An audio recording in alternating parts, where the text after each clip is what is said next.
Russell's viper আতঙ্ক কেন্দ্রিক ভালো মন্দ সুস্থ অসুস্থ পরিস্থিতি পর্যবেক্ষণ করার পর এই কন্টেন্ট। রাসেলস ভাইপার আতঙ্কে মানুষের চোখ এখন বিভিন্ন সোশ্যাল নেটওয়ার্কে। ভাইরাস অন্যান্য গুরুত্বপূর্ণ তথ্য আড়ালেই রয়ে যাচ্ছে। এই সাপের কামড়ে মৃত্যুর খবর সহ ছড়াচ্ছে মৃত্যুর গুজব। বিভিন্ন নির্বিষ সাপ নিধনের মাত্রাও বাড়ছে। এক্সপার্টরা বলছেন এভাবে সাপ মারলে এই প্রকৃতির বিরূপ প্রতিক্রিয়া ঘটবে। হ্যালো ডিয়ার ভিউয়ার্স, রেগুলার তথ্যবহুল কন্টেন্ট দেখার জন্য শোনার জন্য সাবস্ক্রাইব করুন ওপেন জানালা।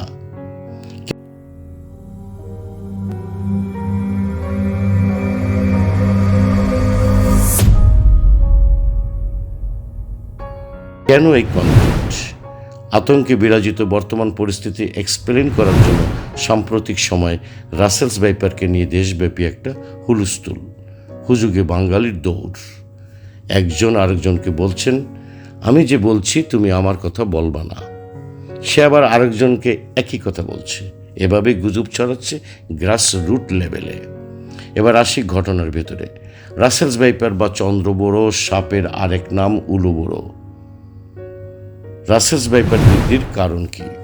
এক, স্ট্যাটিস্টিক্স অনুযায়ী মানুষের দ্বারা বন্যপ্রাণী নির্বিচারে হত্যাই অন্যতম কারণ। দুই, বর্ষা মৌসুম সাপের প্রজননকাল, তাই স্বাভাবিক বৃদ্ধির হার এ সময় বাড়ে। তিন, একই জমিতে একাধিকবার ফসল উৎপাদন এবং বারবার বন্যার কারণ। চার, 2012 সালের পর রাসেলস ভাইপারের জন্মহারের সংখ্যা বৃদ্ধি। আগে শুধু উত্তর বাংলা বরেন্দ্র অঞ্চলে এই সাপ দেখা গেলেও লাস্ট 3 মাসে দেশের প্রায় অধিকাংশ জেলায় ছড়িয়ে পড়ছে এই বিষধর রাসেলস ভাইপার। প্রাণ হারিয়েছে এই সাপের দংশনে উল্লেখযোগ্য সংখ্যক মানুষ এবং পাশাপাশি গুজব ছড়ানো হচ্ছে। কেউ প্যানিক হচ্ছেন, কেউ প্যানিক সৃষ্টি করছেন। ভিউজের আশায় ইউটিউব ফেসবুকে ফেক থাম্বনেল, ফেক টাইটেল দিয়ে অসুস্থ কন্টেন্টের তথ্য ছড়িয়ে মানুষকে বিভ্রান্ত করছে কিছু তথাকথিত চ্যানেল। গুজবের ধরনগুলো আপনাদের সামনে আনছি। এক, যশোরে এই সাপের কামড়ে এক শিশুর মৃত্যুর গুজব ছড়ানো হয়। দুই, কিছু গণমাধ্যম খবর প্রকাশ করে এই সাপটি ঢাকার খুব কাছাকাছি চলে এসেছে। তিন, এই সাপ মারার জন্য ব্যক্তি পর্যায় থেকে কেউ কেউ পুরস্কার ঘোষণাও করছেন। চার, এই দেশের ভেতর সাপটির উপস্থিতি বোঝাতে ম্যাপ তৈরি সহ বিভিন্ন সামাজিক যোগাযোগ মাধ্যমে নানান অপপ্রচার চালানো হচ্ছে।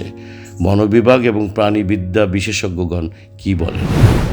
এক, সাপ দেখতে সেটি এখন রাসেলস ভাইপার মনে করে নির্বিচারে বিভিন্ন প্রজাতির সাপ মারা হচ্ছে, যা পরিবেশ এবং প্রকৃতির উপর বিরূপ প্রভাব পড়বে। দুই, সাপ ইঁদুর খায়, বেজি, বাগদাস, গন্ধকুকুর, বনবিড়ালরাও সাপ খায়, আবার শঙ্খচূড়, গোকরা, কেউটে এই সাপগুলো কিন্তু রাসেল ভাইপার সহ অন্য সাপ খায়। তিন, অস্বাভাবিক হারে বন্যপ্রাণী মারার কারণে উল্লেখযোগ্যভাবে শিকারী প্রাণী দিন দিন কমে যাওয়ায় রাসেলস ভাইপারদের বংশবৃদ্ধি হচ্ছে। চার, রাসেলস ভাইপার মারলে খাদ্যশস্য থেকে শুরু করে আরও অনেক বিষয়ের জন্য ক্ষতিকর কারণ হয়ে দাঁড়াবে। রাসেলস ভাইপারের কাছ থেকে আমরা যে উপকারগুলো পেয়ে থাকি তা আর পাওয়া যাবে না। রাসেলস ভাইপার হতে আপনি কি কি সতর্কতা নেবেন? এক, মানুষের সঙ্গে রাসেলস ভাইপারের মুখোমুখি হওয়ার সম্ভাবনা কম। দুই, ইন জেনারেলি এই সাপ নিচু ভূমি, ঘাসবন, ঝোপ জঙ্গল, উন্মুক্ত বন, কৃষি জমি এলাকায় বিচরণ করে।